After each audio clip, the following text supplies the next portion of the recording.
In this video, I will show you how to create Crunchyroll account. So let's jump straight into it. So to do this, the first thing you're going to want to do is open up the App Store, or if you're on Android, that's going to be the Play Store. And once that's loaded through, you just want to go ahead and search for Crunchyroll. So here we are. As you can see, the Crunchyroll app is just here. So what you want to do first is download this onto your device. And once Crunchyroll has finished downloading, just go ahead and open up the app. At this point, it's going to take you to the login screen. All you want to do is come down to the bottom and you're going to see an option to create account. So just go ahead, give that a press. Then what you need to do is go ahead and enter an email address and password, and then press the orange create account button. So once you've done that, you'll be taken to a screen like this where they're going to offer you a chance to upgrade to Crunchyroll Premium. But for now, you can just come up to the top left-hand corner and press the cross button to log into your account.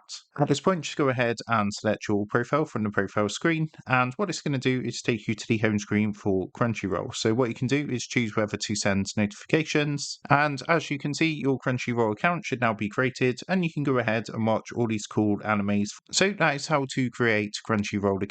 With that being said, I hope this quick tutorial did help you out today, and if this did help you out, I would really appreciate it if you was to consider dropping down below the video, leaving a like, and also subscribing to the channel. With that being said, I just want to take a minute to thank you guys for watching this quick tutorial, and I will see you in the next video.